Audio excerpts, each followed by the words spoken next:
Doctor اسرار صاحب کہتے ہیں میں جامعہ الازہر مصر میں تھا تو وہاں مجھے حکمت سمجھ آئی. کہتے ہیں میں نے چھت پہ کھڑے ہو کے دیکھا وہاں تو سارے فقہوں کے لوگ ایک ہی جگہ ہے نا, ویسے مینجمنٹ تو حنفیوں کے پاس ہے لیکن سارے اپنے اپنے طریقے سے نماز پڑھتے ہیں. کہتے ہیں میں نے چھت سے جب ان کو نماز پڑھتے ہوئے دیکھا تو مجھے اس دن حکمت سمجھ آئی کہ کوئی رفع دین کر رہا ہے, کوئی نہیں کر رہا, کسی نے ہاتھ باندھے ہیں, کسی نے چھوڑے ہوئے ہیں, لیکن سارے ایک امام کے پیچھے ہیں. تو میرے اس وقت یہ بات کلک ہوئی کہ ایک کے پیچھے اس لیے کہ نماز کا طریقہ ایک ہی ہے. یہ اہم ہی لوگوں نے ڈھکوسلا بھائی رفع الیدین کرنا نہ کرنا, اس سے اوور آل طریقے میں فرق نہیں پڑتا. ہم اسے سنت سمجھتے ہیں, اس کے بغیر ہم ایک رکعت بھی نہیں پڑھتے. لیکن بیسک سٹرکچر مولانا اسحاق نے بڑی پیاری سمجھائی تھی کہ ایک بندہ ہے جس کے اعضاء سلامت ہیں اور ایک بندہ ہے جس کا ہاتھ ٹوٹا ہوا ہے, لیکن اس کو بھی بندہ ہی مانا جائے گا. ایک لنگڑا ہے, اب یہ تو نہیں کہا جائے گا اس کی ٹانگ ٹوٹ گئی ہے تو اب یہ انسان ہی نہیں ہے.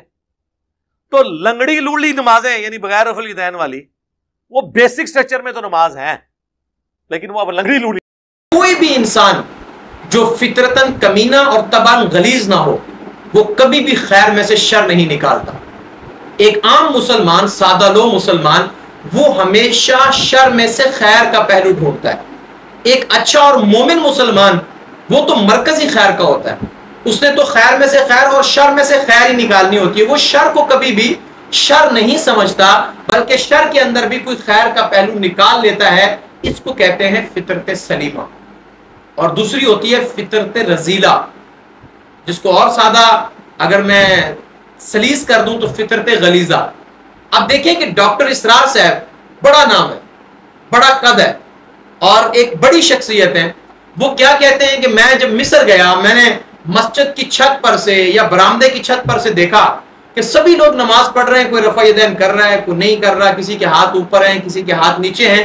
تو ڈاکٹر اسرار صاحب نے کہا کہ مجھے نماز کے اندر یہ جو رنگ ہے مختلف, مجھے اس کی حکمت سمجھ آئی. وہ ظاہر ہے کہ رسول اللہ کے تمام اعمال کو اللہ تعالیٰ نے قیامت تک کے لیے زندہ کر دیا, اور ڈاکٹر اسرار صاحب نے اسی طرف اشارہ کیا کیونکہ سلیم الفطرت انسان ہمیشہ خیر میں سے خیر اور شر میں سے بھی خیر نکالتا ہے. تو ڈاکٹر اسرار صاحب نے امت کے اس اختلاف کو جو کہ باعث رحمت ہے, اس میں کوئی چیز ایسی نہیں ہے جس میں اسلام کی شان کم ہوتی ہو یا مسلمان کی شان کم ہوتی ہو, یہ تو وہ اختلاف ہے جس کو ہمارے نبی نے رحمت فرمایا. تو ڈاکٹر اسرار صاحب نے اسی رحمت کی طرف اشارہ کیا. اس نے ہر جگہ پر اپنا چورن لازمی بیچنا ہوتا ہے, اچھی بات کر کے, اچھی مثال لے کے اس کے اندر سے شر نکالنا ہوتا ہے. یہ تو قرآن اور سنت یعنی قرآن کی آیات اور احادیث کے معنی و مفہوم سے شر نکالتا ہے. تو ڈاکٹر اسرار صاحب کے بیان سے یا ان کی بتائی ہوئی حکمت سے شر نکالنا تو اس کے کھپے ہاتھ کا کام ہے.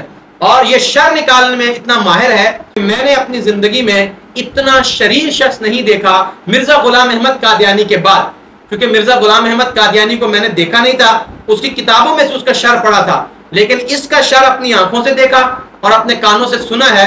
اور آخر میں مرزا کے شرزوں کے لیے بھی یہ بات کہنا چاہتا ہوں جو نیچے کمنٹ میں لکھتے ہیں کہ وہ آپ نے جی قرآن مجید سے کوئی آیت نہیں پڑھی, حدیث کا کوئی ریفرنس نہیں دیا. میں نے کہا ریفرنس کیا دوں بھائی, اس نے کون سا ریفرنس دیا ہے؟ اس نے بھی تو ڈاکٹر اسرار صاحب کو کوٹ کیا تھا, میں نے بھی انہی کو کوٹ کیا ہے.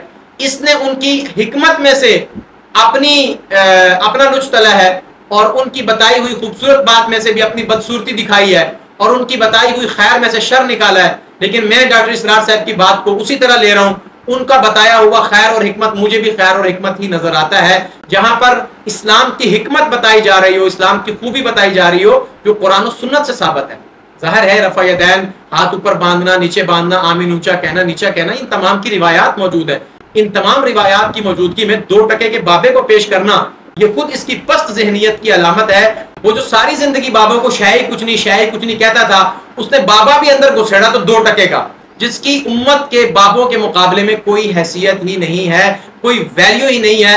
1400 سال کی اسلامی تاریخ کے اولیاء کرام, بزرگان دین, مورخین, محدثین, مفسرین کے مقابلے میں بلکہ ان کے گوڑے گٹوں کے برابر بھی نہیں ہے. وہ سچ کہتے ہیں کبوتر با کبوتر, باز با باز, کہ جداں دی جنس اداں دی پرواز, تو جیسا خود ہے ویسے اس کے بابے ہیں. تو یہ 2 باتیں اس نے کی تھی, میں نے بھی وہی 2 باتیں کی ہیں.